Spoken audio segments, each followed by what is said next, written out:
Peace and Black Power family. This is your host, Raheem Sabat, and we are here for another episode of Necessary Blackness Podcast. And I am joined by my lovely co-host, Marcy Lee. She's in the building. And we have a special guest tonight, one of the twin pillars, my brother Red Pill. And for those that don't know Red Pill, he is a thought leader in the community. He is also an entrepreneur, a public speaker, as well as a recording artist. How are you doing, my brother? A content creator. Content creator, among many things. An Afrofuturist. Afrofuturist. So let's get going. Roll call. A Renaissance man. Okay. A creative. All right. A scholar. A master teacher. All that. A master student. That's right. And a servant. Wow. Yeah. I'm in service. I'm in service ever since I've come on the scene. That's been one of my my traits. Me and my whole family, we've been of service. So yeah. That's what it is, man. And that's the most humblest thing you can say, to be of service and to be a servant to our people. Now, I know a lot the proof is in the pudding, Yeah, indeed. A lot of people know you from your journey. Some don't. So I want you to start off, tell us how you progressed on your journey to consciousness. I know when I came into it, we called it knowledge of self. And I know there's a difference between self and consciousness. If you can go into that, starting it off for us. Yes. Consciousness would be an iteration, keyword iteration of knowledge of self, meaning that it's all things change, right?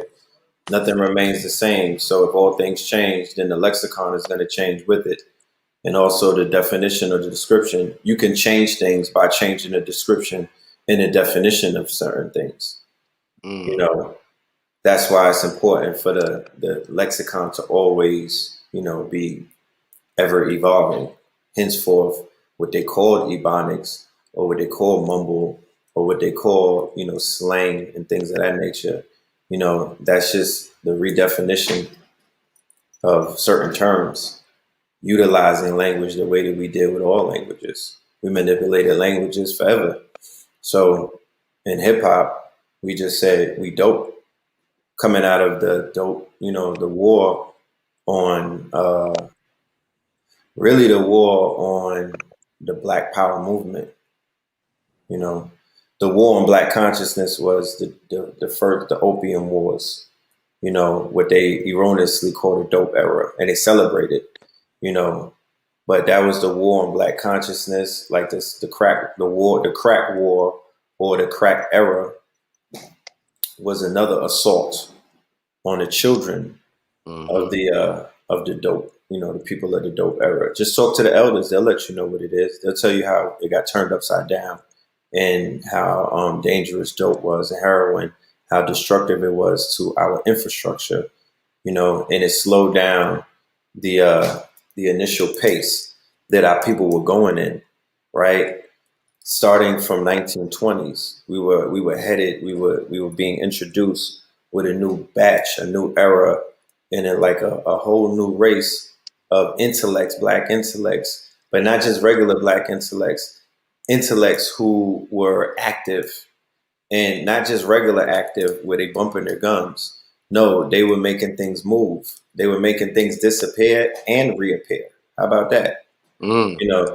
They were really active, right? And they had organizations with 10,000, 20,000, 30,000, 40,000, 100,000 individuals, men and women, right? Who, according to the records, were very powerful, because the people who were inventing things, the people who went and fought 2 world wars, the people who were buying estates that the damn great-grandchildren are out here selling for peanuts, or they're not maintaining, the people who who bought those houses that your grandmother lived in, they were from that era. It was called the Roaring Twenties. You know what I'm talking about? When the Great Depression happened, they don't talk about it, but our people was all right. So Indeed. there was an introduction of consciousness through Noble Drew Ali, coming out of Chicago and Detroit and Newark, New Jersey, right? All of the places are still, that I'll speak about, that are hallmarks to where we are right now, 100 years ago, are the same places that are hotbeds right now. So Noble Drew Ali he doesn't just bring more science to America. Noble Drew Ali restores a piece of history that is it's a puzzle that you can only complete your puzzle with if you're into any kind of godship, if you're looking for yourself in any type of history. If you don't have certain type of pieces in that puzzle, you have an incomplete puzzle. So who you think you may be, or who you think you are, or who you think you're not, how the hell do you know if you don't have the whole puzzle? Right? And that puzzle is the Moorish history, going all the way back to Spain, going all the way back to Hannibal Barca, going all the way back to Kemet. You know what I'm talking about? If you don't know anything about that storyline, you're not gonna fare well in today's society, because it's a lot of things that are set up as a result of the conflict that is continuing. It never stopped. There's a continuing conflict. There's an ongoing conflict between what was called Christendom at that time and what they called the Muslims, or, they had many different names for them: Saracens, Moors, Muslims, Muslims. There was a lot of terms for these people and whatnot. All right, peace of God. So, throughout history, we've had issues with, first, it was nation state. Before it was nation states, it was like clans, right? So you have families in Europe, not even royal families. You just have, you have these families, but then you also have these empires like Queen Isabella, King Ferdinand. Before it was Spain, before it was France, before it was Germany, they were tribes. They were the Germanic tribes. They were the Ostrogoths, the Visigoths, the Vandals, all of these barbaric tribes. And then they formed what was known as Germany. So they become nation states later on. These nation states are the nation states that have their fingerprints in what we call slavery. Absolutely. But what we call slavery is a result of many wars that were lost, that we lost. And as a result of losing those wars, there was an onslaught from an advancing enemy who basically, after they toppled the Moorish Empire in Spain and in Europe and whatnot, they came into the Americas and did the same thing here. What the hell do you think Montezuma, when they sacked all of those cities of gold and silver, and they took those captives to Europe, and then they brought them to other places? That was the first trade, right? They were taking gold and silver out of the Americas. This is where all of the piracy comes in, because those ships were being sacked by Moors and other people that were on the high seas. There were no airplanes. There were no way to get things around. The ocean was where everything took place. That's where all of the business was conducted. That's why you have these maritime laws. That's where bodies were transferred. That's where empires were invading other empires. You had to go through the seas. If you're talking about Europe into the New World, which is the Americas, that's all oceanic. But we're the original seamen. We are the, you know what I'm saying? That's why a lot of our people are in the Marines, and they were merchant seamen and whatnot. Being on the seas, that's something that a lot of us are used to as navigators. So these Europeans who we've always had issues with, we have issues with them today.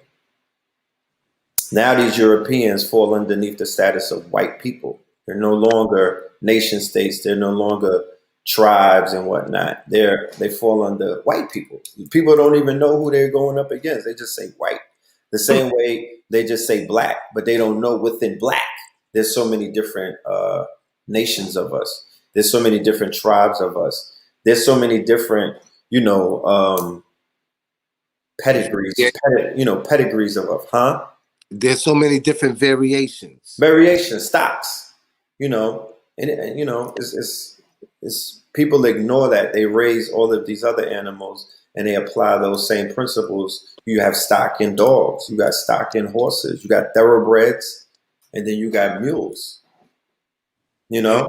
but they But don't want to apply that to human beings because Europeans who taught them, right, and tricked them and lied to them. They taught them to shame to themselves to think like that, because when we thought scientific, when we thought with facts, you know what I mean, rather than with emotions, we were all faring in a better place. Like 100 years ago, when Noble Drew Ali was on the scene, and then when Elijah Muhammad came on the scene, and then when Marcus Garvey came on the scene. These men followed each other in a well-known trajectory. They didn't all pop up at once. If one ran so the other one can fly. And 100 years later, we find ourselves within the net that they casted, or they would say we're living in their dreams, because they taught you in school that you was living in Martin Luther's dream, but they didn't say anything about you living in Elijah Muhammad's dream, or in Noble Drew Ali's dream, or in Marcus Mosiah Garvey's dream. And let me qualify this real quick, because I don't want it to go over nobody's head.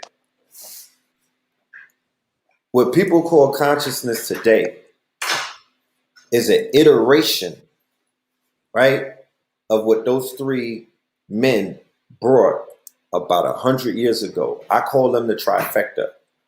And they brought in 100 year. They brought in they're part of a 100-year dynasty.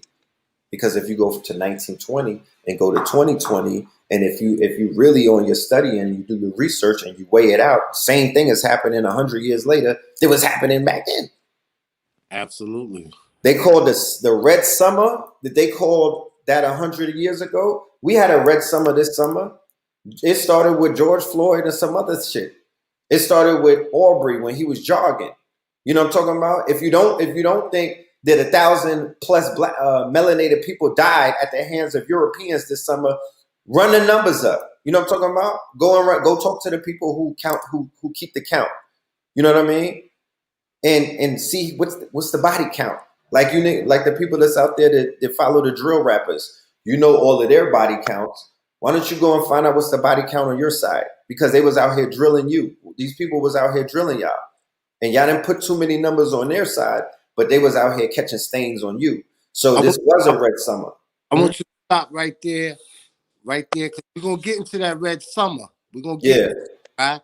But I want Marcy Lee, she got some questions she want to ask you. So no problem. I want to interject, ask her the question, because we're going to go in a trajectory and we're going to lead it up to this Red Summer. I want you to take us there yet. You ready, Marcy?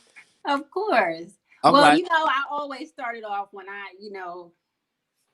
come to speak with one of our guests. I have to say, I'm so happy that you're here with us. You are someone that's highly requested. And I think that you have a message that a lot of people need to hear, because you talked about being a Renaissance man, a thought leader. And that's something that I would absolutely agree with. You have these events that you do called Melanin Mondays. Yes. And I happened to catch the last one.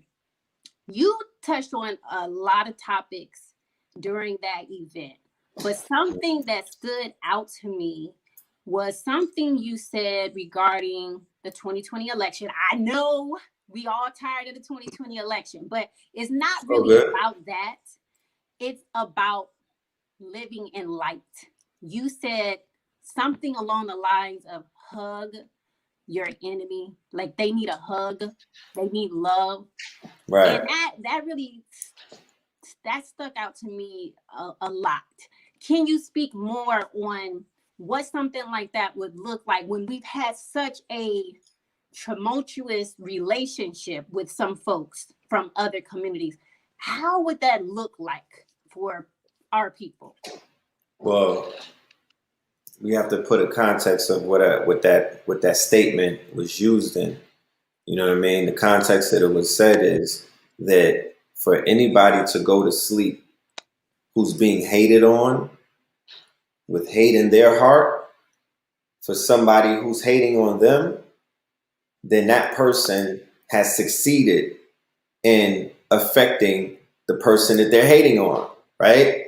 So if we walking around knowing that, you know, it's being said that, you know, white people, or because that's what they call them, right?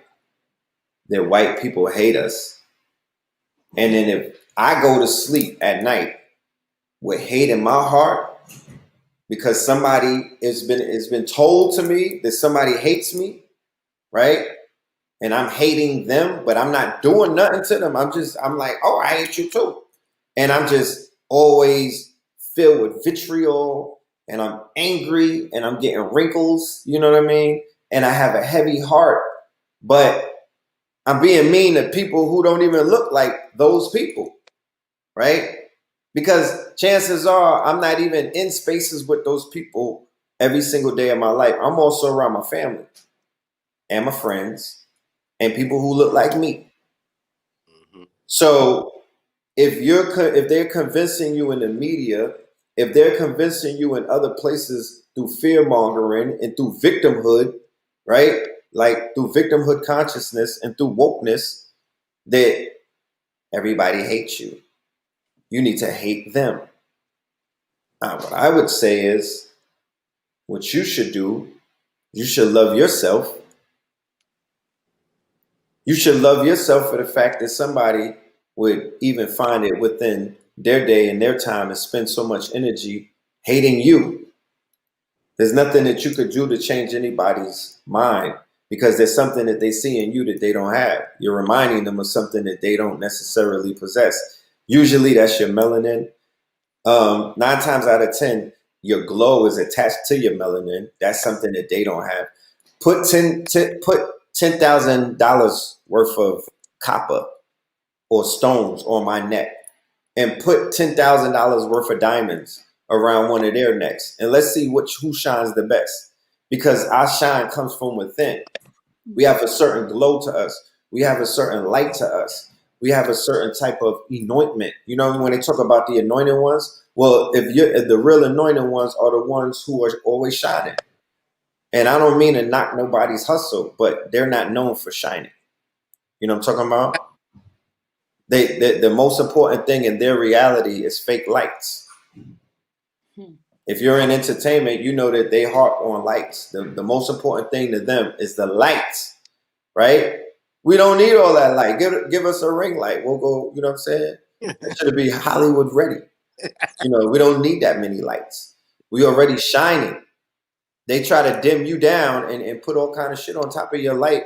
That's where all of the makeup, that's where all of the coverings come from. You know what I mean? That's where these masks come from. They don't want you to shine. You know, so what I'm saying is I said they need a hug. I didn't say that we need to hug them. I said they need a hug because they're carrying on and they're exemplifying traits. It's beyond weakness at this point. They're exemplifying traits. They're exemplifying traits of a dying breed. They're exemplifying traits of, you know, wanting to transfer their insecurities, their quote unquote toxicities, because it's very toxic. It's what people would call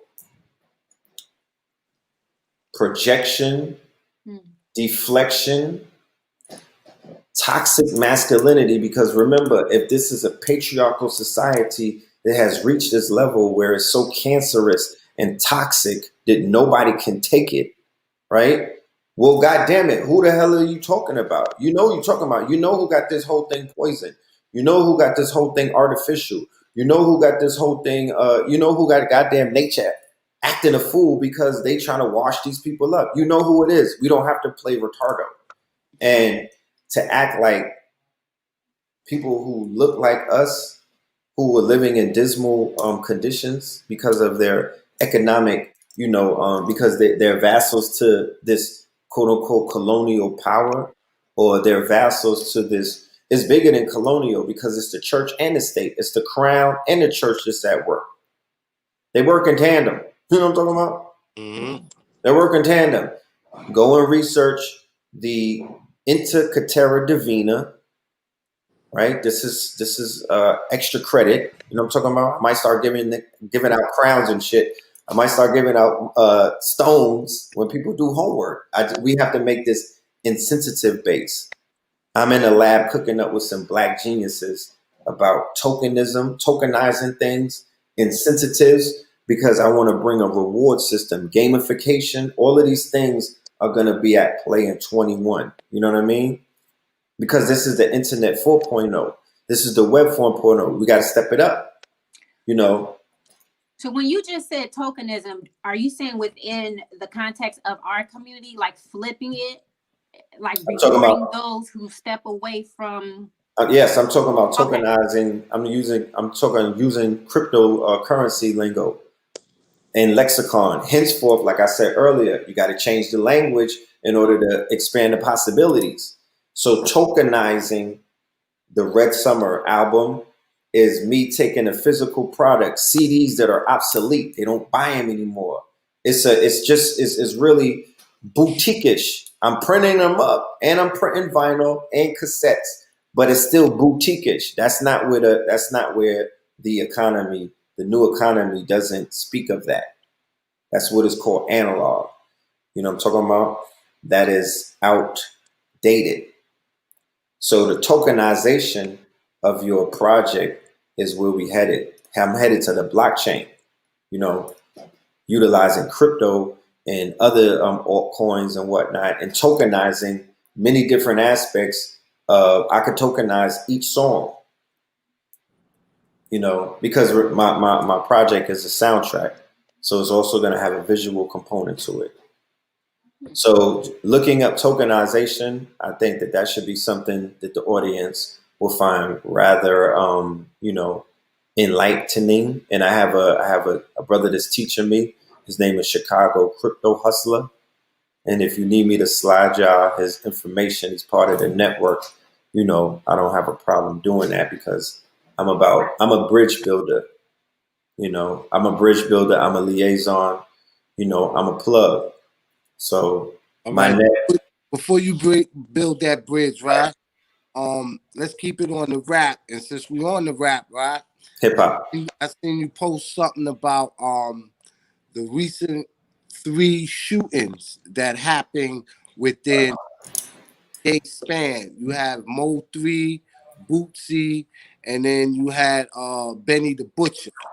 Do you think this is a coincidence, or do you think that rap has become a dangerous sport? I mean, yo. 3 people from this. Oh, this is another thing. 3 people from the same record label, Empire. The Empire Strikes Back. Empire Strikes Back. Like, I don't believe in coincidences. You know, I do too much research to believe in coincidences.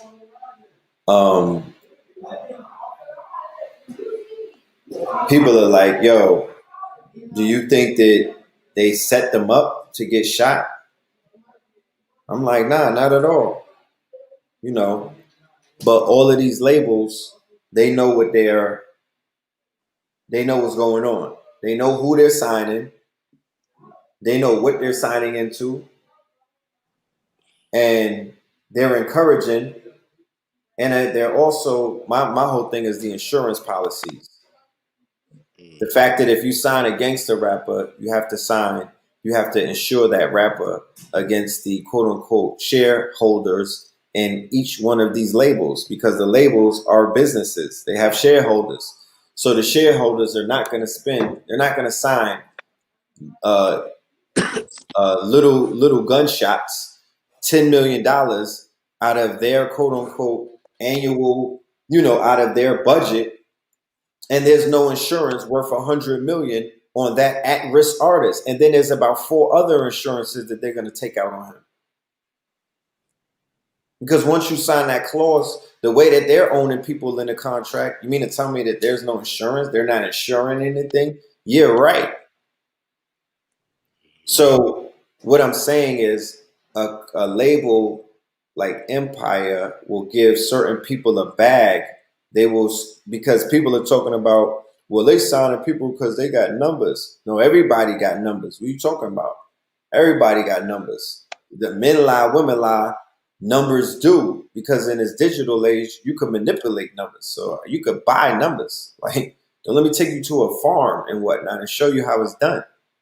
Mm. So men lie, women lie, and numbers do. What are you talking about? They got deep fakes and all of that. What do you mean? Everything is this is the matrix. This is This could be manipulated. This is a video game. This whole thing is a cheat code. If you know, you know. And if you don't, you don't. But what I know is that these labels are benefiting and they're bankrolling gang wars. Because if I sign a drill rapper and I give him $1 million and I know how the drillers are drilling, then I just help to increase the murder rate in Brooklyn or Chicago. And then it's on the internet. So if I'm a 10-year-old and I got a drill rapper that I rock with and I love his music, then in order to love his music, I gotta hate his eye. There can only be one. This is the whole versus shit. There can only be one. There is no two. There's only one. So if I'm riding with this dude and he got beef with that dude, and it's not rap beef, this is body beef. This is not rap beef. This is straight murders. Do you know what a drill is? Do you know what you do when you spin the block? They're not going around the block to fist fight. So let's be clear as to what's going on. So how does it fare when and here it is, these same Black Lives Matter, the same people that go marching with you, but don't give you no money to do nothing, no bag. No, people be talking about, they're giving out to charities. No, nigga. When it's 100,000 of them marching with you, you're supposed to get the bag right there. What are you talking about? How dare you niggas allow a tomorrow to happen when you niggas was marching talking about there's no tomorrow? I don't know if I'm gonna make it tomorrow.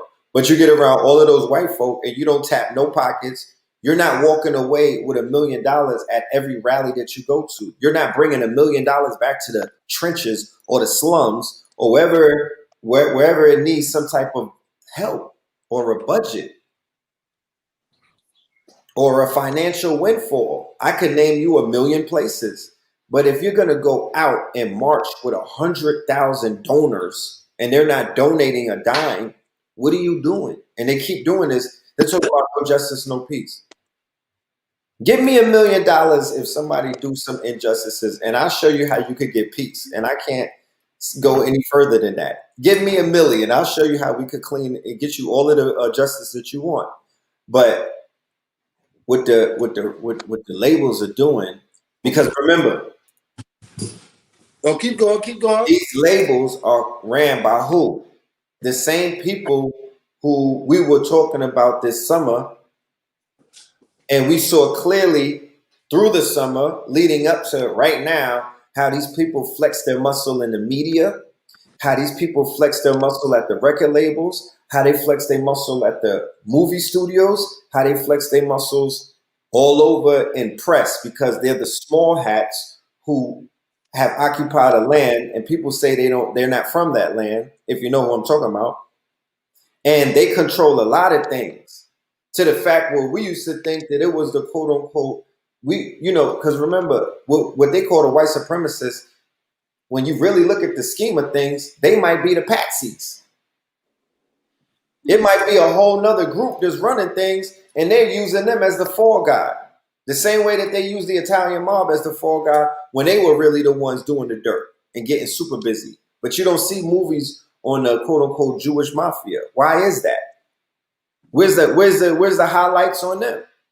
Gangsters move in silence. Kaze Sosa, exactly. Because remember, the usual suspects, all of those men represented nationalities.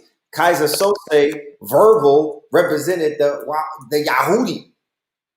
And the whole thing was the devil, the greatest trick that he played was he convinced you that he didn't exist. And he was right there the whole time, making things up as he go along. right? Because wasn't he sitting there playing? He's playing all weak. He's playing all meek. The meek shall inherit the earth. He's playing Meek Millie. He's playing like he's not with it. But when you turn around, he's with all the shits. Mm-hmm. And then some. So they play a real wicked hand. And these same people who are running things, they're the ones that are manipulating the property value. They're manipulating the crime. They're manipulating a lot of things. Remember, when you go to these meetings and whatnot, what do they talk about, Brother Raheem? There's the reports that they have at these meetings. They talk about the police reports. They talk about the property value. They're talking about all of these police incidents. There's all of these things that go on. It's big data. And it goes all the way to the top, to these big labels, all the way to, because these are multinational, multi-billion-dollar industries, but they're tied into real estate. So they know if they sign Chief Keef in Chicago, they know that the murder rate is about to go up. They know that the property is about to go down. They know if they sign if they sign a certain rapper who is a trap rapper who's pushing a certain type of thing, and then do what? These are banks. So they're bankrolling the message. They're putting, like with you speaking on this, you know, because a lot of times our community, we're looking for leadership. Like that's something that has come up in discussion a lot. Right. I know Neely Fuller Jr. and people like that have also spoken on it. And you have recently also said that we need to trash that and focus on being our own leaders. Right. Why don't you speak to the people about that? Well, what is there to speak to them about? You know, leaders are powerful. We have, because many of us are, I'm sorry to cut your wisdom. No, good.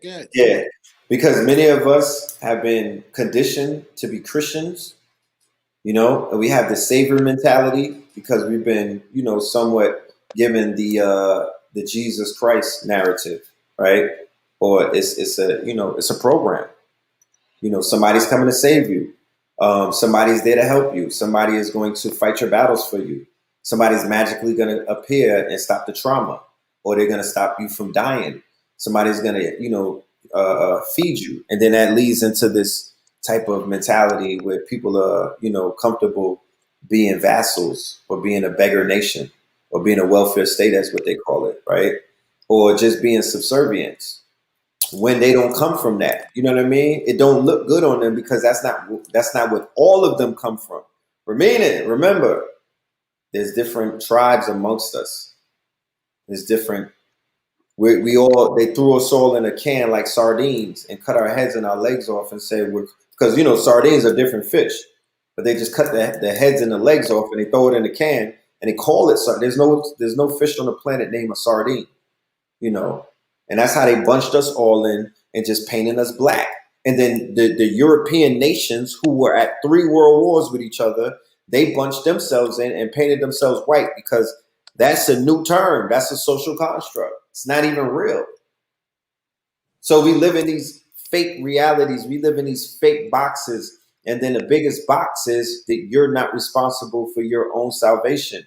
That you're not, because these 3 men that I talked about who are responsible for writing the code that I'm functioning off of right now, and all 3 of us are operating off of right now. These were the architects in the Matrix. They were all talking about doing for self, governing your mental, being able to teach yourself, heal yourself, feed yourself, and go out and get it yourself, because you got to get it for your people first. You have to get it for your nation first. You got to get it for your tribe first. What are you talking about? I'm talking about, you know, Marcus Garvey, right? Talking about do for self. He went ahead and put his money where his mouth was and went and got 2 ships, the equivalent of getting 2 jumbo jets, not no G5s, big 747s, right? And then he got sabotaged by a nigga. And I'm talking about by an Agent Smith in the Matrix. It don't matter the color. Agent Smith, they showed you in the Matrix, it could be your grandmother. Don't get caught up on, you get caught up on color, you're not going to make it out the Matrix. And that's Red Pill telling you. It has nothing to do with color. A nigga blue black will cross you. You got to see if he's Agent Smith or he's part of the team that's in Zion. Because if he's not in Zion with you, They showed you in the movie. I think we might have to decode it again. They showed you in the movie. If they not with you, they against you. If they're not on the team, nigga, it's Agent Smith. They are briefing or debriefing. You're talking about don't snitch. They're debriefing the Matrix. Even when they're in a house, remember it showed you. You could be in a house talking. Your phone is the Matrix. Your TV is the Matrix. Your goddamn clock is the Matrix. Your lighter, they hearing, they seeing. So Agent Smith is everywhere. Yo, let me interject real quick, right? Because I don't want to forget this thought. You're definitely right when you said that we don't need leaders. I always tell people we need to look for leadership within ourselves and get away from that savior mentality. And the choir is always louder than the soloist. So we come together as one and will make more noise than one person sitting up there trying to speak and teach to the masses, because we know that, they can assassinate them, they can subvert the movement, and they can make them sell out. We know that from leadership. Now, you described 3 leaders. You said Mark Harvey, said Elijah Muhammad, and Noble Drew Ali. I'm a said person of that ability, right? So we got to put the Father Allah in there. If we're gonna keep going, bring it up to date, we gotta bring the Father Allah in there. But you gotta remember what I'm pointing out to you. I'm giving you the architects, and from the architects, many heads have grown from them. Oh, absolutely. Right? Many branches have grown from the architects. So even all of us, you would be like, what about the brothers that's dealing with Kemet? I would say from the Moorish science, from what Elijah brought with the Nation of Islam and whatnot, and for what Marcus Garvey brought, going back into Africa and reclaiming not just the treasures, greedy Negroes, not y'all, not just the treasures. People want rings and chains. No, the treasures, the information. The treasures of Africa is learning about Yoruba, learning about Kemet, learning about everything that Africa is. Mm-hmm. So all of that is what we on right now. There would be no Father Allah if there were no Elijah. There would be no Louis Farrakhan. There would be no my guy. You know what I'm saying? Khalid Muhammad. They wouldn't be. What are you talking about? If they were, we got to deal with foundation. So the foundation, I'm giving you the 100-year span. I'm not negating anything before, after. But and these are just figureheads, because not just about them. It's so much bigger, because when they tell the story of today, 100 years from now, they're going to pick figureheads, and they might pick them wrong.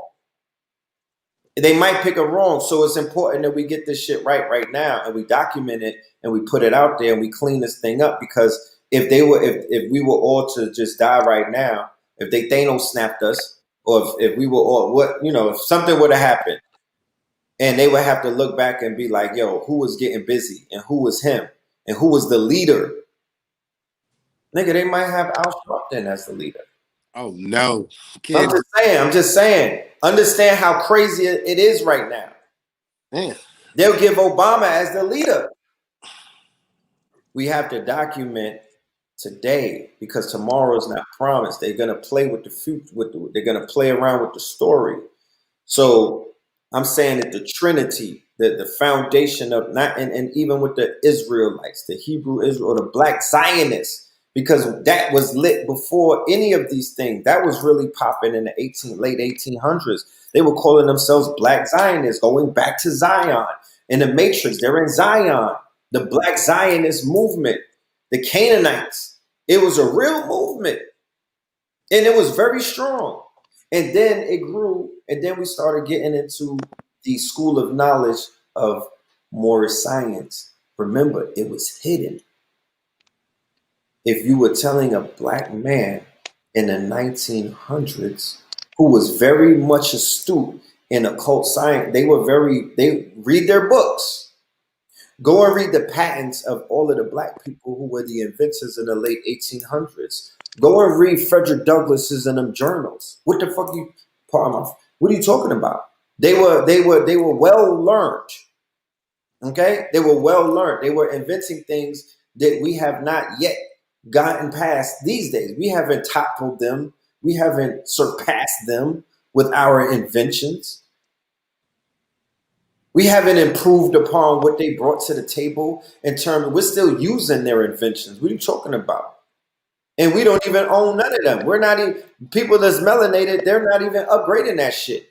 You're letting Chinese people do it. And there's a whole patent office out there that you could cross-reference. And all of these melanated babies that are wild geniuses right now, who are really at home getting lied to on a computer, you could really cut the cord. You know what I'm talking about? Cut the You know, cord. you got to thank COVID. They're giving you a ways out.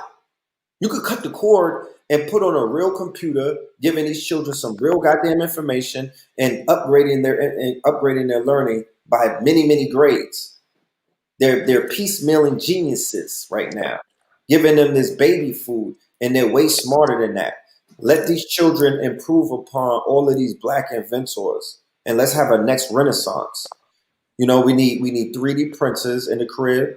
We need laser cutters, the laser printer. They're like 10 racks up to 40 racks. We need those. We need community centers where there's 3D printers. These children are learning. They have to have Raspberry Pi, which is the little computers that you could do wearable technology. Mm-hmm. They need to have the Oculus. They need to be programming virtual reality video games, augmented reality. They need to be wearing the Microsoft HoloLens, the Oculus Rifts. They need to know about all of that right now so they could compete. So these other children are going to run laps around them. It's going to be ugly because they have us protesting. They have us in our fear body. They got us looking for a leader. They got the goofy leaders that they're putting out there. They're shadow banning, blocking, and cutting channels and deplatforming people with real voices. And they're allowing people who, you know how there's industry plants? Well, the conscious community has industry plants. There's niggas that have been planted in here. Absolutely. You know, that people placed in here. And, you know, they don't come from where we come from. I don't know where they come from. A lot of people come from left field sometimes. You know, because this is a deregulated. Remember, this is it went from a regulated space. This is what conscious looks like with deregulation. Yeah, What you see right now is what deregulation and consciousness is. we got to But regulate it back. right, you do, but you can't be mad if you're on the frequency of what today is. We're in the now. I'm presently present in the now. So I know that there's deregulation across the border. So I see deregulation in this community. I just fall back. I'm not mad at it. Let the chips fall where they may. You know what I'm talking about? Because the people they did it to themselves. They did it to themselves. The thought leaders who were goofies, the thought leaders who fell on their swords, the niggas that stopped running. Nipsey said it's a marathon. Why they stopped running? It's not a lot of people running this race still. I'm sorry to give you I don't want to break the bad news to all of the listeners and whatnot. You know what I mean? Because they be thinking that they be thinking that some of their thought leaders are in the race. And that they're really up there. They're like, they don't realize that they're 100 laps behind. Yeah, they jogging and whatnot, but they're not running at these. I'm talking about there was thoroughbreds on these tracks a few years ago. I don't mean to cut your wisdom. Go ahead. Nah, all you got to do is put the clean glass next to the dirty glass, and it's going to show and prove within a limit of no time who's actually running the race and who. Yeah, I mean, we got to ask these questions. It's a hard question. It's hard to ask, but the community have to. If we want order, we got to ask these hard questions because it might be a hard question. I'm not sure. But in regards to some of these thought leaders, that's a little bit disappointing that we had high hopes for. And like you said, they may have fallen on their sword. They were the lesson. You have seemed to been able to keep a very good reputation. Like, I have not heard anything sideways about you. I'm wondering, how do you go about your interactions to maybe secure that situation? Like, what advice can you give people, if you wouldn't mind, to have a reputation that people can, look to as an example? I mean, the easiest answer that I would say is to be yourself. You know, that's where I find solace. I'm being myself. My freedom came when I allowed myself to be myself, and I was comfortable being me. But how did you get to yourself? You gotta explain it. You I've been, didn't up like yeah. My journey, my walk is a unique walk, and nobody can never walk the walk that I walk because you wasn't born the day that I was born. I have a twin brother who came from the same egg as me. Right? We were split in half. It was such a, I guess it was such a powerful egg that he split. That it split. It was like, you know what? We just gonna do two. We're gonna double up. And he's walking a walk that only he could walk. Right? So if as a twin, right, there's I have a real life living shadow self. You know what I'm talking about? And me and his situation is what you're seeing take place right now. You just this whole thing is just an interaction between me and my brother. You know, him and his crew, me and mine. You know, the people that we bring to the table, the people he bring to the table. You know what I mean? Like, it's hard to explain because nobody is walking that walk. Nobody, like, I don't know two twin pillars. Because I can't speak about me without speaking about him. That's my balance. There is, you know, I am because of him, and he is because of me. The same way that each one of y'all are because of whoever your doppelganger or whoever your shadow self is. You got one. You know, we just might not see him, but mine is visible. And the history, the walk that I walk, I came up in the 90s. I came up in Brooklyn. I came up in Flatbush. I paid a lot of dues. I went to jail early.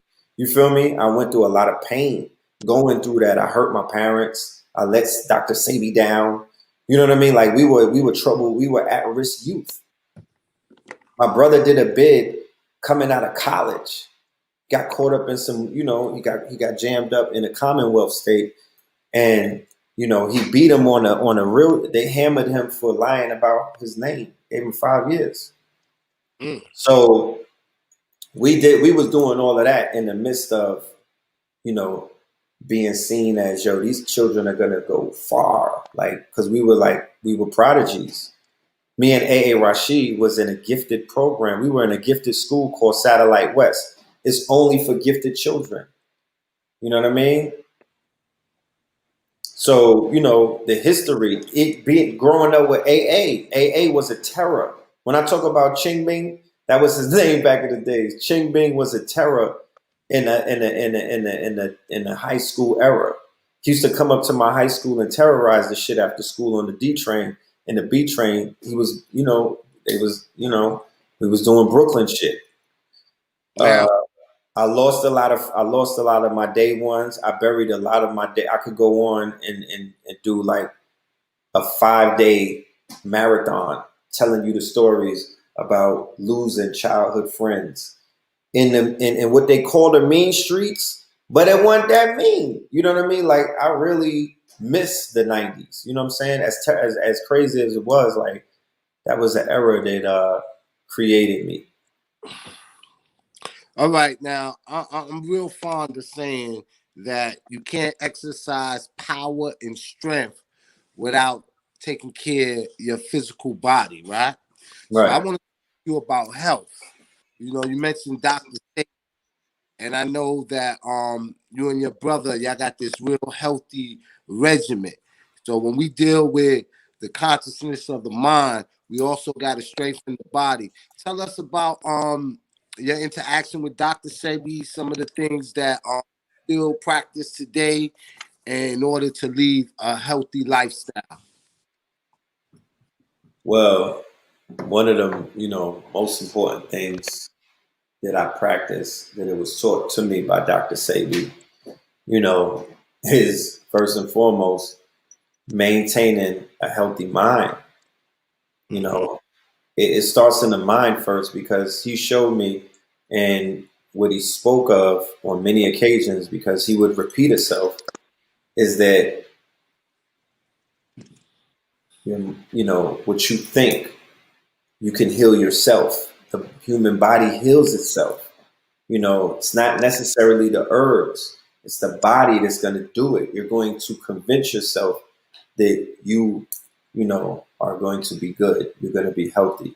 And that definitely the herbs are going to assist, but it's ultimately the body that heals itself. So positive affirmations, being able, like I said, being mindful of what you eat, because you eat through your ears, your eyes, and your mouth. So you could be someone who's considered to be a vegan or something, or you eat fruits and vegetables, but all you watch is bum fights, World Star, and your scroll is toxic on your social media or whatnot. Or you watch TV, you watch the news, you get programmed to be in fear every night before you go to sleep, right? Of melanated men, and now melanated women, and the way that they speak about them is with such disdain and, dishonor and whatnot, that you go to sleep with hate on your heart. You don't know why you're having these uncomfortable nightmares and whatnot. Or you don't know why you're waking up foggy and things of that nature. So that part is good. Definitely the supplements, Gold Water, my brother Blue Pill, he has a dynamic product that he launched it about 10 years ago. Of course, when he was doing the sea moss, the Seven Heaven sea moss, that was some of the most delicious sea moss that I've ever tasted in my life. My mother. No, I said I say had it again. The sea moss, Right. And all of that was the outgrowth of just being around Mama Pill throughout the years, and her just always feeding us the Maya, the Fuchsia, the T2, all of these herbs and whatnot, all of these elixirs. And just later on through life, I would say that was our programming. I would say that my DNA was being programmed from that young age. My daughter, Pink Pill Wisdom, she's 7 years old right now.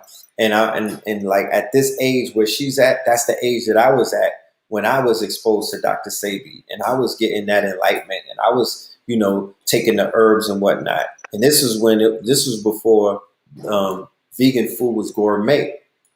This is a new thing with gourmet vegan food, where it has all of these different palettes and these different tastes. It was rice cakes and some other shit back then. Fun. Right. It was not fun. It wasn't. I'm not gonna lie to you. Like, we were really ridiculed. It wasn't really sexy for what my mom's was doing. They wasn't giving her praise like that. She wasn't getting the queen and all of that back then. She was being ridiculed. We were being made fun of. It was frowned upon to eat healthy in this community. So, Marcia, you had something you want to add? No. The last thing I wanted to ask about was the red summer. That was the Yeah. We got to get into that. Okay. I apologize, brother. We actually both was gonna come out to the Red Summer Party, and Okay. with the timing and everything. And the Red Summer is really a hell of a title, because in 1919 they called that the Red Summer because of all the riots and the uprising from Right. all the way up to New York and Newark, New Jersey, and beyond that to the West Coast. It was just blowing up because white supremacists and police brutality, and that is a very telling name.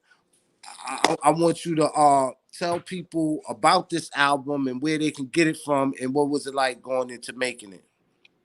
Okay, wonderful question. I appreciate both of you definitely wanting to come out to the album release. It was a movie, you know what I mean? We filmed it with a movie camera, and we're going to be premiering it on Bandcamp very soon. And before they do this lockdown thing and have people in a state of lockdown, we're going to do another live show, where it'll be one more performance live. So we'll be able to, get it in as well. Now, the idea to do the Red Summer came to me during the summer. I was actually in album mode working on my follow up to my 2016 release, Scorpion King. I was doing the second Scorpion King this year. I started it on my birthday, November 14th of last year. And I came to Atlanta on Juneteenth. No, I went to Lee County, North Carolina on Juneteenth, right before I got to Atlanta. I went and did a lecture out there, and I was talking about taking down a Robert E. Lee statue. The police was out there 100 deep, right? They made us cancel the event. We went and had it anyway, and they were basically trying to run me out of the town because they were like, "How dare?" They had an article in the newspaper about me, and I had to have armed security, while I was doing my lecture to make sure that I was safe. I felt very safe. I didn't feel threatened at all. I was actually told about the news article as I was leaving the city. You know what I mean? And but it charged me up. Like it gave me this invigoration because we coming out of the COVID and everything, and the summer's just beginning. So in the beginning of the summer is that new energy. You know what I mean? You're getting into the summer. You don't know what you're getting into, but it was charged up because of the George Floyd situation. Mm-hmm. Keep that in mind, that it was very charged up. The statues were coming down. The Confederates were under fire, right? They were seeing a lot of uprisings and whatnot. So when they heard that I was coming to town, they for Juneteenth to raise up the few hundred black people in that town, right, who haven't been raised up like that before, they were offended by that and they felt threatened and whatnot. So I blew through there like a storm. The next day it rained, it poured, and 300 black people came out and marched. And they went and marched on the precinct because there's a sheriff in Lee County who's been there for 51 years. And I'm not going to tell you the atrocities that he has caused people with melanin in that county. But Robert E. Lee is the courthouse. That's the name of the courthouse. So you know what they're doing to our people over there. Yeah, absolutely. So then I came to I came to Atlanta and my life changed. It always does, right? Because I've been coming here since 97, right? I lived here for 3 years, 97 to 2000. I planted a lot of seeds. I was in them trenches. Yeah, I was in them trenches, and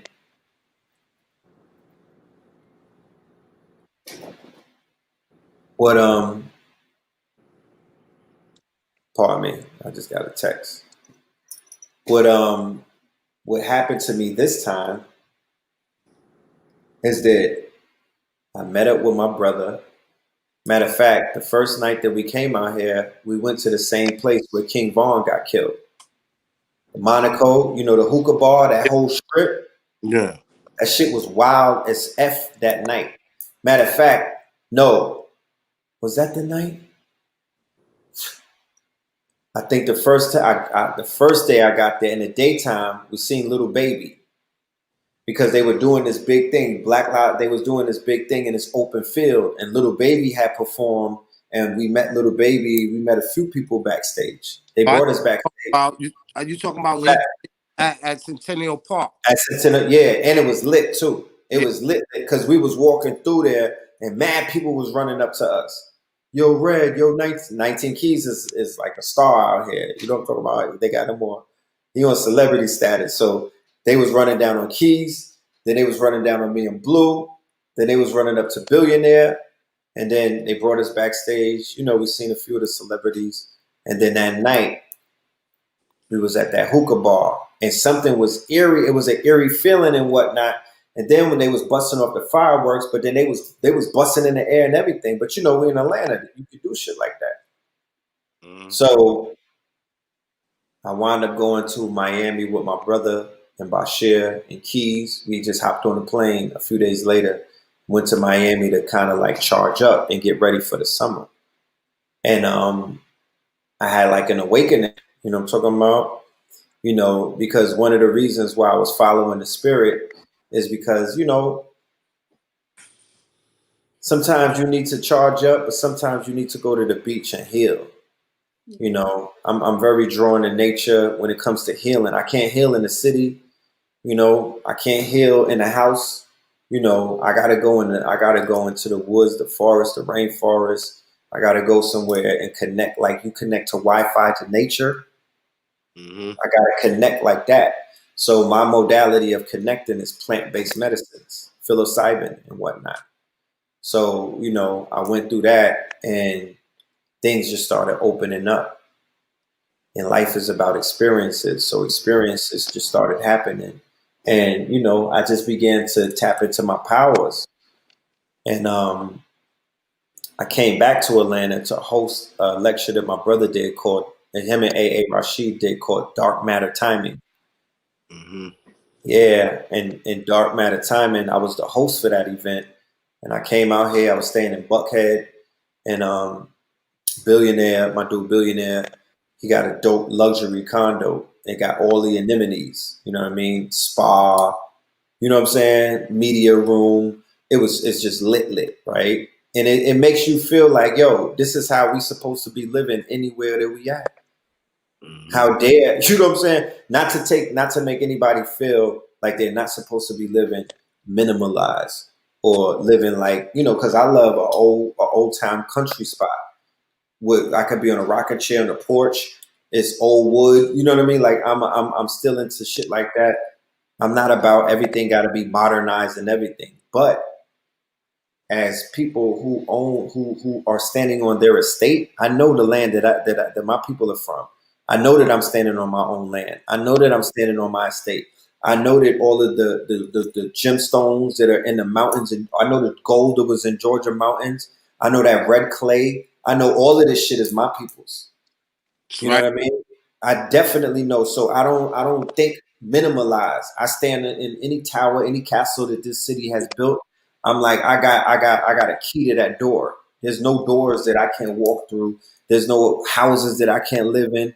There's no towers that I can't be in. There's no castles that I can't sleep in because I understand what my family, my bloodline, and my network, and my master teachers, and the shoulders that I stand on. I know the shit that they did, so I know my rightful place. You Talk know, and that's not me being arrogant or cocky or anything. It's just based off of my discoveries of knowing thyself. talk that talk, black man. Real talk. You know what I mean? I know. I don't think it at this point. I know it. I meditated on the Etowah Mounds right there in Cartersville in 2009. I had the downloads. I went to the Stone Mountain. I went on top of Stone Mountain in 2009, and we did a banishment ritual. We went on the side that they said stay away from. We went on that side, and we saw all of the KKK shit. We saw we put it on YouTube. They had a shrine made out of rocks with a picture of a black woman on it. We seen all of that shit. We did a lot of work in this red clay, and on camera and off camera. You know what I mean? So come in here, and when the ancestors, when they talk black to me, I live on Moreland Ave, and my name is Moreland. Like I have an ancestral tie to this land. So when the ancestors are talking to me, oh, I listen. So on that trip, we put a studio right in the crib, and I had open sessions, and that's when the Red Summits began. Mm. And I met a sister by the name of Sabrina at AA's Airbnb. Right, she was in the living room. She's one of his students. He has an online university called Red House. She was cooking up beats in the living room, and I was like, I want to work with you. I love your energy. Real talk, because I'm in Atlantis. This is about the divine feminine energy at motherfucking work. Not to sit around and look at. This shit is active. Just they out here working. So I'm like, I want to work with you. Yeah. We did. I lost my voice because I was hosting for 2 nights, right? I mean, 2 days, and I lost my voice. I had recorded a song on a hoarse voice, and I didn't like it because I don't want to sound that hoarse. And I sounded like I had COVID. But the next day, 1 hour before my flight was about to leave, we recorded a song that turned into a song called Ride of the Valkyries. Right? Ride of the Valkyries, which is a lot of people are saying is the best song on that album that they like. What does explain that to me? Huh? Explain that to me. What does that mean? The title. Say it again. Ride of the Valkyries. Okay. Ride the Valkyrie. Yeah, Ride of the Valkyries. What does Valkyrie mean? Valkyries are like these are the entities, you know. Just picture the gods and the Valkyries riding in on the sunset. You know, like in a movie when they get their ass beat and they about to get bodied by Thanos, and then you see somebody riding on the sunset on the horizon. That's the Valkyries. All right, okay. So we did Ride of the Valkyries. She sent me the song when I got back. I was staying in Connecticut. She sent me the song, and when I heard it, I'm like, this is a different sound. This don't sound like that whatchamacallit, the Red Summer. I mean, it don't sound like Scorpion King, because you know every album, every project have a different sound. Mm-hmm. So then she sent me a beat pack, and I was like, yo, I went in the studio and I recorded 3 songs: China Flow, Cold World, and Freeform. And those 3 songs brought out a version of me that no other beats have done before. Mm-hmm. So I just knew it was something special. And then I flew back down on 9/11 to do the Mystic Fair with Mama Tassili, and I was doing a showcase, a concert with Sister Amina. You know Sister Amina, right? Oh yeah, she's in my document. Shout out to that sister. Facts. Yeah, that's my peoples right there. We go way back, like to 2011. I'll tell that story with her one day on your show. And Kambada, who I'm featured on his album LSD. He has one rapper on the album, one guest rapper, that's me, on a song called 24 Hours. But he's also a co-feature. He's almost like Ghostface on the Red Summer. Wasn't he on your other album, Scorpio King? He was Ghostface on Scorpion King. You know, me and that man met up to do the work that we doing, to kill shit. You know what I'm saying? We met up. He was watching me, and then A.A. Rashid told me who he was music-wise. I went and listened to him and was like, oh, this dude is different. And then he knew about me through YouTube. He was watching me, but I'm not watching him. See, that's the thing with this internet. People watching me, but how do I know who you are? People watching me who I could benefit off of if I knew them, but we don't never get together. So the lost potential dealing with cyberspace could create frustration and anxiety in the minds of people who are progressives and who need resources and who need to link up with certain people and do things because time is limited. And if you're a creative that are here to create shit and do things, you don't have time to play. And I'm a New Yorker, so I'm still in Atlanta. I'm holding on to that New York minute shit. No, I'm lying. No, I'm not. I was in the crib laid up, mad days. Just letting the sun set. You know what I'm saying? I'm doing things, but I'm not doing it in a New York kind of fashion. Because when I came down here, me and Kambada was on some New York shit.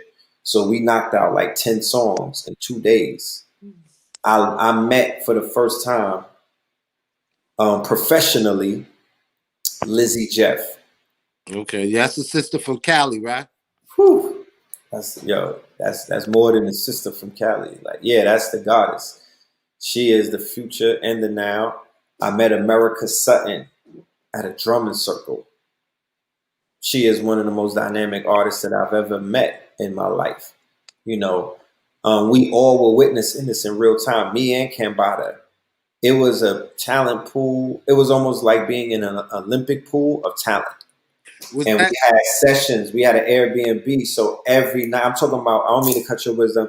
There was nights I went to sleep at 8 a.m. Was that when that was over there behind Tassili's?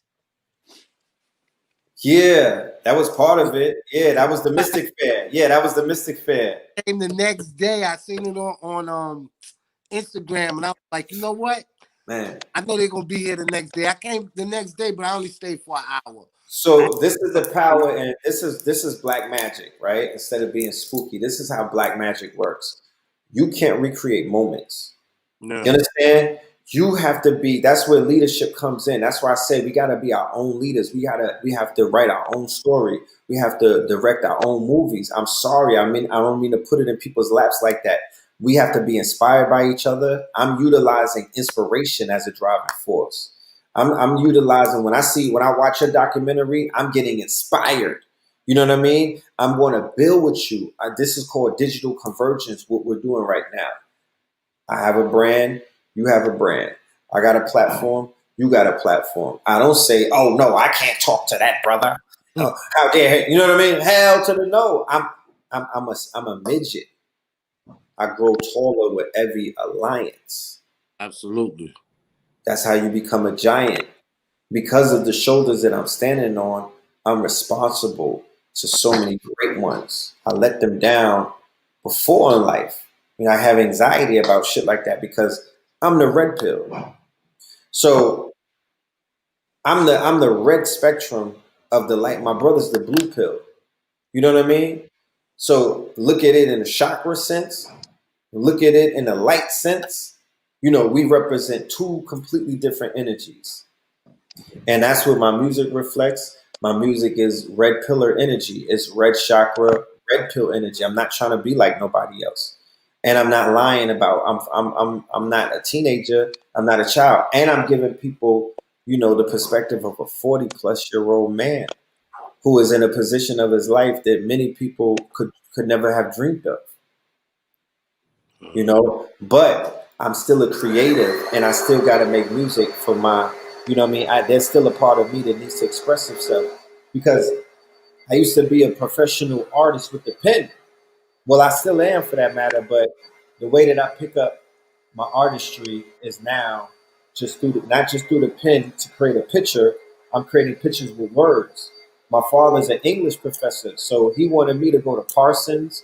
He wanted me to go to the new school. He had us as walk-ins, and we were so embroiled and entangled with the streets that we were like, nah, we good. He's a jazz man, so I'm just doing, what my grandfather on my mother's side. He's one of the first calypso singers. His name is Prince Thomas, who came from St. Croix to America. He was a hero of the whole Virgin Islands for that. Performed at the Apollo. So I'm just carrying on tradition. So we dived in. We created mad music. I only was able to create 14 because everything is about numerics. Mm-hmm. So the concept album that I created is called Red Summer. It's chronicalizing my summer through the 3 months of the summer. The 3 months of the summer is June, July, and August. In those 3 months are 4 weeks. So 444. For anybody that knows, we are, deep into the law of 44. So the 444, so 4 weeks of June. The way that I track the songs and sequence them, it's a soundtrack. It's not an album. It's a concept album / soundtrack. It's a visual component to it. I'm telling a story. I'm giving you a vision. I'm giving you a whole narrative. In that vision and in those narratives, I'm interjecting my narrative. I'm giving you the gems. I'm giving you the Easter eggs. I'm inviting you. I'm introducing you to new people. I'm obeying the laws of theater. The structure is set up like theater. It's 3 acts. Each act is a month. It's set up in 3 acts. Each act is a month. I'm introducing you to Lizzie Jeff. The second song on the album is Good Wife. That's me and Cambada trying to get at her. Mm-hmm. I'm getting at her from a red pill standpoint. You know what I mean? Where I'm just, I'm on my red pill shit. I'm swaggerific, And then Cam is getting at her on a higher chakra shit.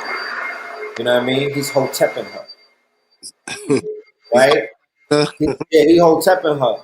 And then she hits us with the goddess shit. Okay. And then at the end of it, it's a pro-polygyny song. She takes both of us. Oh, wow. She takes both of us. How about that? Yeah. I'm putting on you for say you, brother. polygamy? Polygyny. Oh, okay. It's a polygyny song. So at the end, she don't choose either one of us. She choose both of us. So we don't have to compete. We don't gotta fall out. We don't gotta be at each other's throats. She gonna get charged up by two guards versus cutting herself off by just trying to choose one. She negated herself. So that's how she giving it up in the song. That is. This is entertainment. Nah, yeah. No, this is the mythos. This is not entertainment. This is the mythos. We're dealing with the mythos through entertainment. There's certain things I can't say on StreamYard. It's certain expressions that I can't share on the stage during a lecture. I'm gonna do it in my music. I'm not gonna be suppressed. You know what I mean? There's a part of me that has to speak. So further, yeah. right?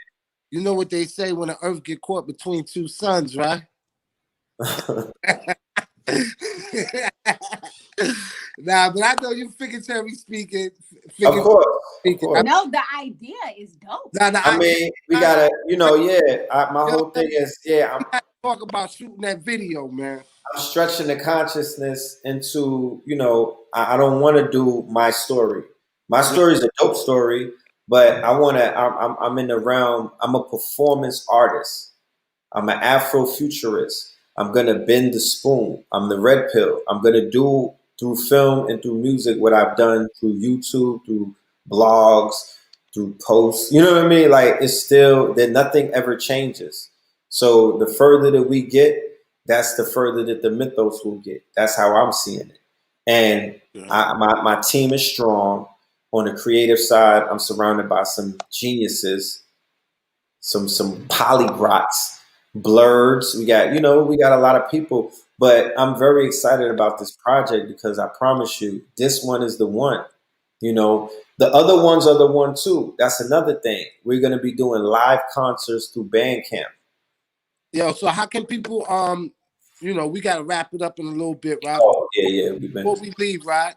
I want Marcia to end it out by asking you the last question. And then I want you to tell people where they can get the album. And then I want you to make sure that people reach a portal of higher consciousness by going to Know the Ledge Radio. So let them know about that. Let them know about Kings County Clothing. Let them know about, the cryptocurrency, Forex. That's the last thing I want you to leave everybody with. But I want Marcy Lee to ask you the last and final question. Well, I think you asked a lot of questions, and he can go ahead and just pick one of those. And those are not questions. Because I was going to ask him about the clothes, so it's just the same thing. It don't matter. Alike. So yeah, you can ask me though. So tell us about the clothing line. Tell us where we could find the album at. Tell us about the Forex trading for those that want to come and join your team, and how they can find you on social media. Excellent. Well, the clothing line is one of my flagships brands. Kings County has been with me from day one. That's my baby. That is my wardrobe. When I got into this community, I knew that this was a level of warfare. I knew that I was going to have to reflect how I felt by the way that I dressed. And I was able to sacrifice the old me through my wardrobe, through my uniform. I was showing uniformity with the information that I was beginning to receive. I was able to show uniformity to where my mind was going by changing my uniform. It was a lifestyle choice. So, I was putting motifs of the ancient. I started out with King Tut shirts, right? And I started out with a masterpiece that my brother drew of a pharaoh in the ghetto. He was by the train station. It's a masterpiece. We're gonna have it in poster form very soon, right? But for all of my day ones, they know what I'm talking about. The pharaoh picture. He got a Rolex on. And I was putting these images on T-shirts in like 2005. when that wasn't the wave. Nobody understood what it was about. People were like, they were confused. Like, what's that? You know what I mean? But I've watched throughout the years to where they went from what's that to where everybody knows what that is. So I'm able to measure my growth and development by how far we've come just as a culture. This was for the culture. You know what I mean? I did this as a cultural ambassador, the same person who introduced my hood to Hilfiger, and one of the same people who was dumping bags, garbage bags full of polo. We were boosters, so we were always into fashion. You know what I mean? Yeah. Well, G-Force is my crew.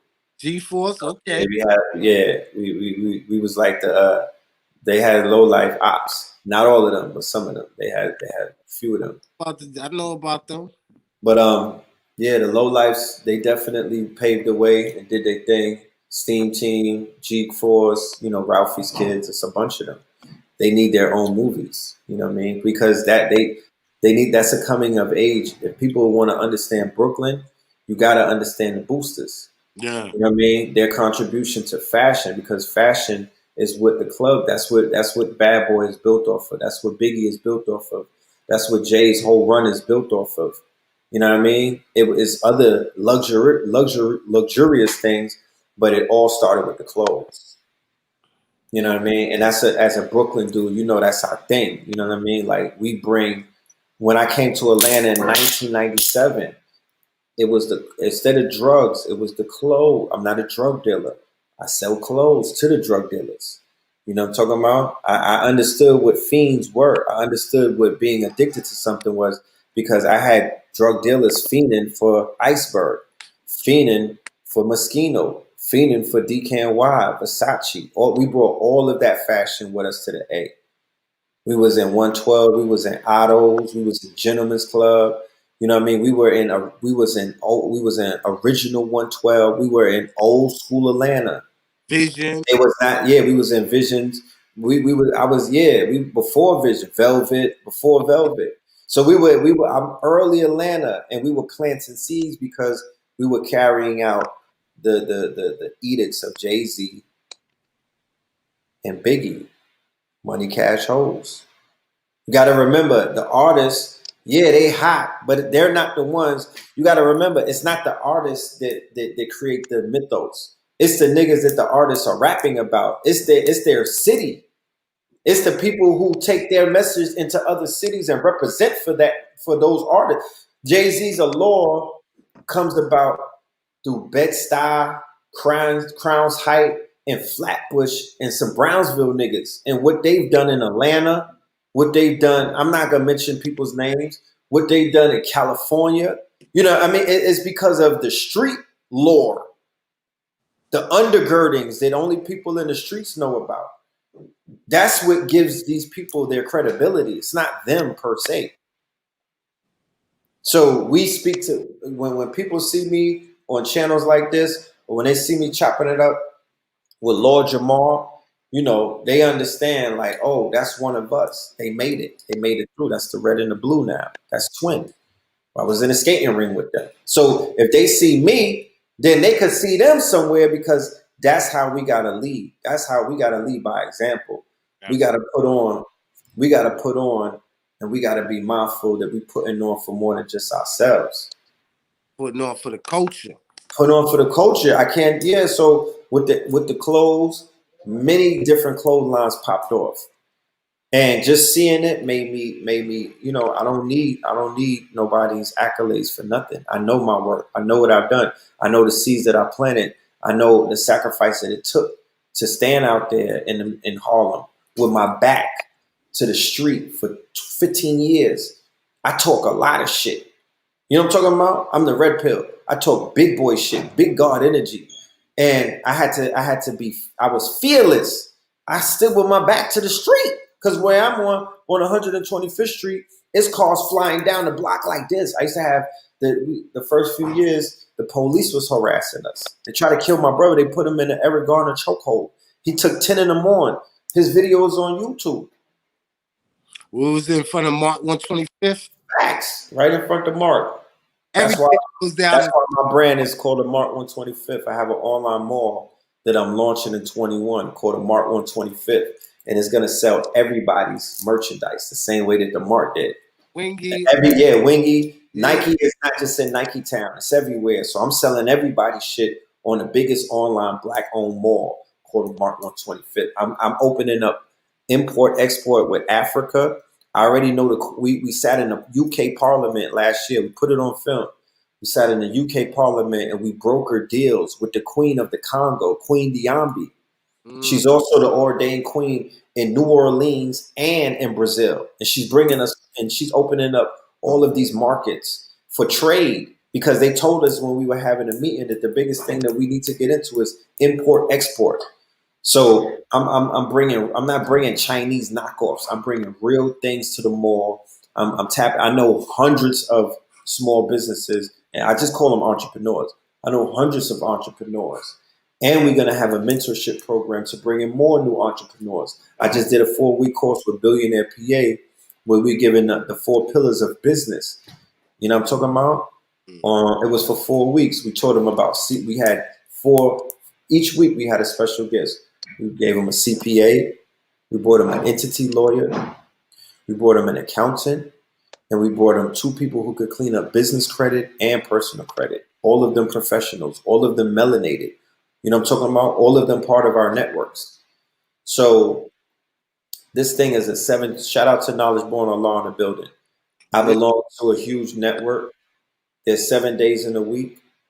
You know, you could buy 7 different designers. Or if you fly like that, just buy 7 fits. Be Kings County from head to toe for 7 days, and then go and do your athletics for 7 days, and go and get your AA Rashid, go and get your Wingy apparel.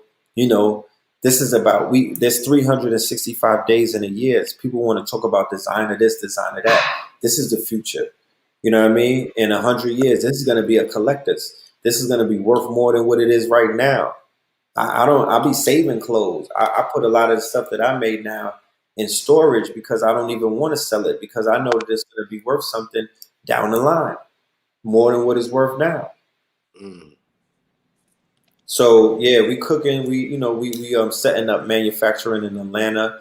My main goal is to become a fulfillment center. I want to do the fulfillment for all of the black brands that I know, because I know that they don't like shipping, and a lot of people don't like production, because production is labor. Labor is time. Time is something that you don't have. Sweat equity is something that everybody don't have, especially when you chase multiple streams of income. So we have streamchasers.com. I want everybody to come and sign up to streamchasers.com. If you're into chasing streams, if you want more than one income stream in your life, Stream Chasers is the place that you need to be. We already have 3 streams running right now. We have the Forex that we are part of, Epic trading, Forex trading. And that team right there is building by the day. You know what I'm saying? And it's super duper detailed. You get PDFs, you get telegraphs, you get hands-on lessons every day. You get all of these different pips. You're going to be linked in with a network where multiple people from different other organizations that have now closed up and whatnot, they became part of Epic. So you have leadership that has experience in the building. And then another income stream that we're dealing with, all of these are MLM or basically 4x4 setups because of the Stream Chaser mentality that it's going to take us to get us together. And it's going to take the more of us that are participating as a group in group economics, the faster we're able to solve many of our problems. Mm-hmm. So if we go into something that's based off of building up legs and whatnot, and it's 50 or 100 of us, then we're going to build up way quicker than if it's just 2 of us. We've solved what the problem is, or we solved what the challenge is. Because people will discredit you to do things like that. It's because they don't have 100 people. They don't have 50 people. They had 5 people. So they were carrying all of these ambitions of becoming wealthy and rich and breaking the matrix and whatnot. But they was doing it with 5 people. And the 4th person was shady. But if you have a team of some dedicated people, if it's 50 of all, if it's 100 of you, you're going to break the bank. That's the key. They know that we don't stick together. They know that we don't work together. That's why we're not winning in those spaces. That's why people who don't look like us, pale faces, are winning in those spaces because they stick to plans. They may want to eat each other, but they stick to the plan. They be having tasks and whatnot, and they'll have a task to eat you later on down the line, but they'll thug it out with you for about a few years. So the next stream that we have is 7K metals. We're dealing with silver and gold, numismatic silver and gold, meaning the highest grade, not the bullion, not that white star, numismatic. So if you're sitting on 10 racks, this is for people that are into savings. If you're sitting on 10 racks of fiat right now, you are a tightrope walker because you don't know any day now that dollar is going to fall through the damn floor. It's losing value by the day. If you're not putting it into crypto or silver and gold, why don't you just buy coins and let that sit? Why don't you just go ahead and do some big Willie shit and buy a big ass bar? For all you niggas on a money phone, buy a gold bar. It looks better. You're gonna hear better on it. Get you a kilo of gold. Buy some gold jewelry. Get into the silver, mostly silver. I'm real heavy. I'm bullish on silver and whatnot. So there's a program that's set up with that. They have I bought a Trump coins. I got Trump coins. Those are collectors. No matter any way you spend it, it's still going to be a collector's items. You know what I mean? So there's perks that come with the company. I'm making a lot of money by bringing people in. You know what I mean? And it's the 4x4. So, we helping families survive because that's where it's at this point. This shit is about survival. All right. The lockdown is coming. You on Bandcamp and you on? Yeah, I'm on all streaming platforms first and foremost. Yeah, I don't want to make this. Yeah, I decided to feed it. iTunes, that's Google Play, that's everything. Amazon. I'm on all of that. I'm on Instagram Music. When you on your stories and you make a video, if you do a TikTok for the Red Summer, I think we're giving out $1,000. We're gonna have a prize coming up real soon. You know what I mean? Because we want the family to show us their TikToks and do what they do. Do your thing, because they doing it with everything else. So I never want to remove myself or try to act like this is different than enjoy this music like you enjoy any music. That's why this album is very palatable. I got different flows and it's different styles and it's heavily influenced by the southern playalistic Atlantis sound. Okay. Real quickly, man, take them through the portals of consciousness and tell them where they can know the Ledge media at, where they want to do. Right. Well, the redsummer.com, I forgot to mention, the redsummer.com is the website for where you could get the physical album. And we're going to have the merch. We got the hats, the hoodies, and the shirts for the Red Summer album. And you can also watch the videos that we have. We have 2 videos, one for Sherman Hemsley and one for Rider of the Valkyries. Well, the Rider of the Valkyries is a teaser.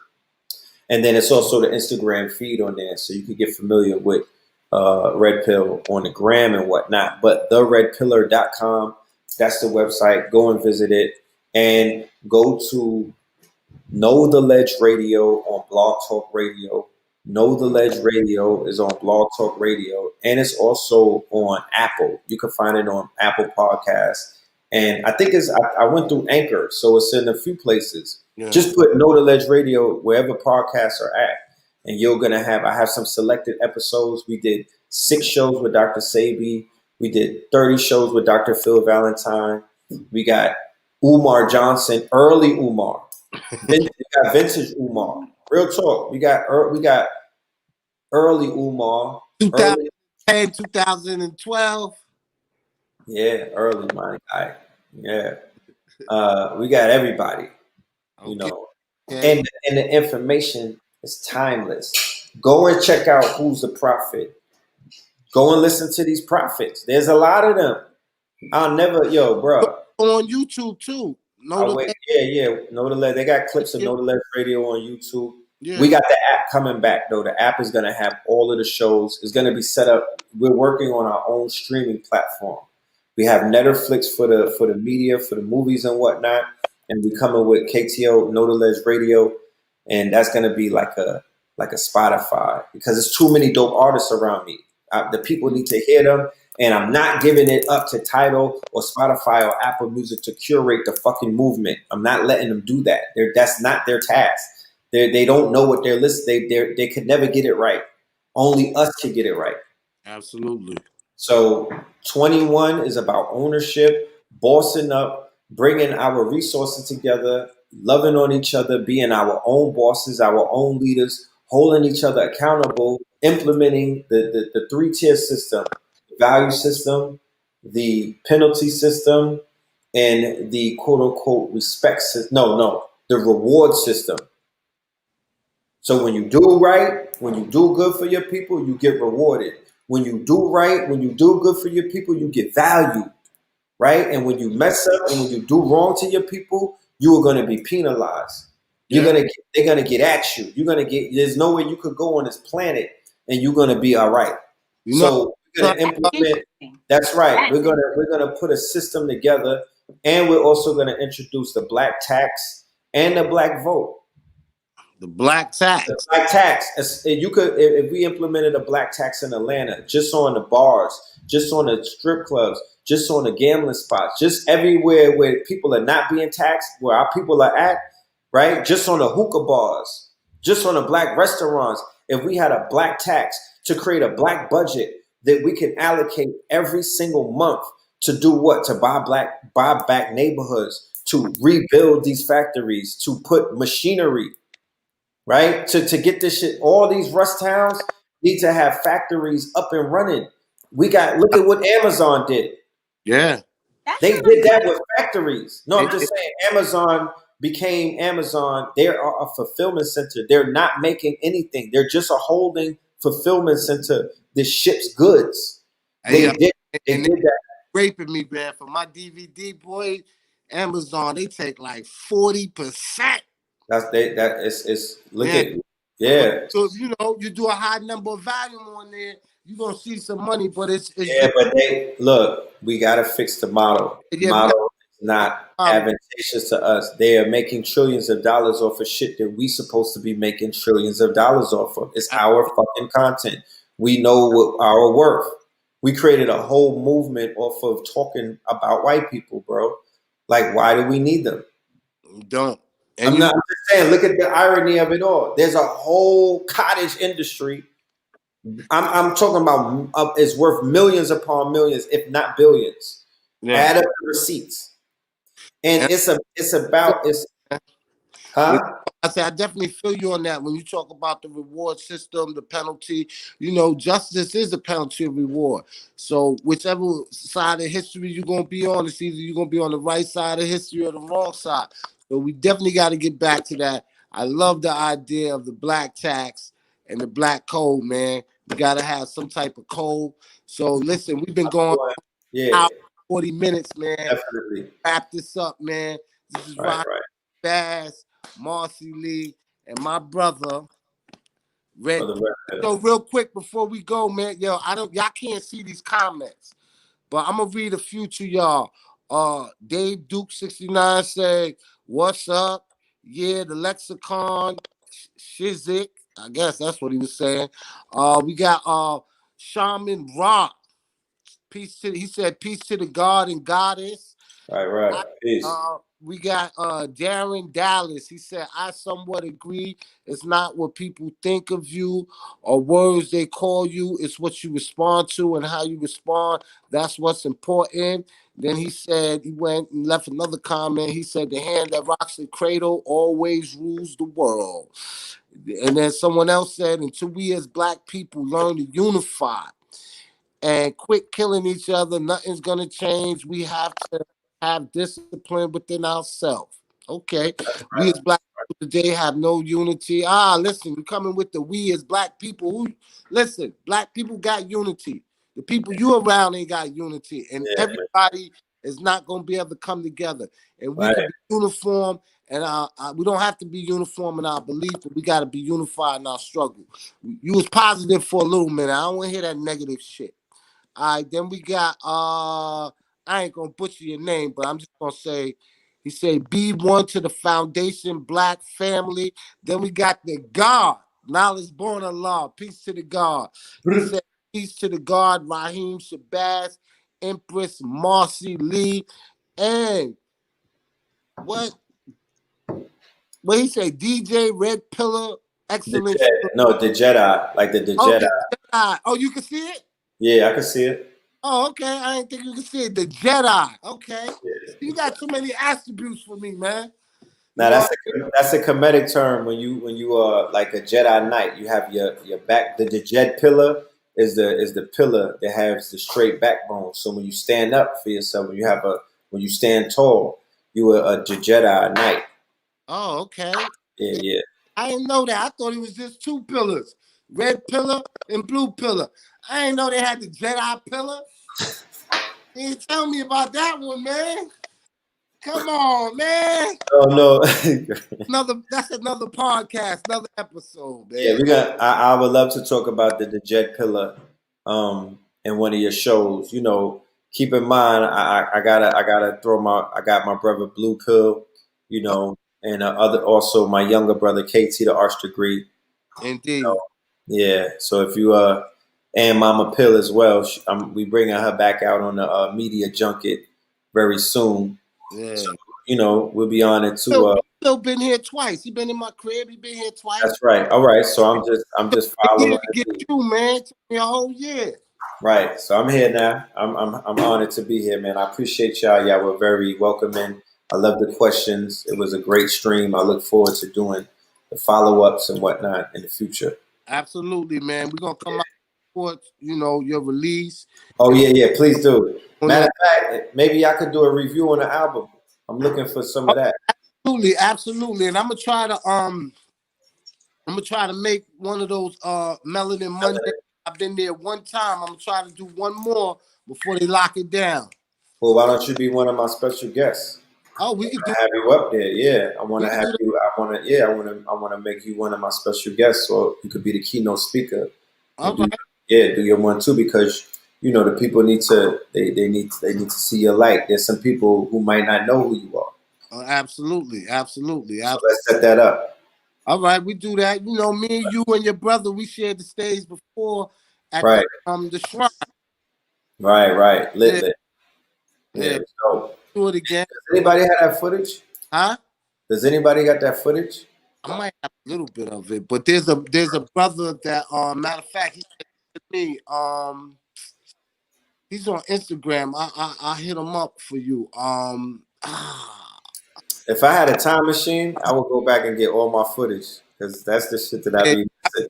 A lot of mines because damn, you know what I'm saying? Yeah, I was looking at something the other day, and I said this to my little sister. My little sister was like, "Man, you was element, you know." Content is king. I ain't seen one of these niggas get that tattooed on their face yet.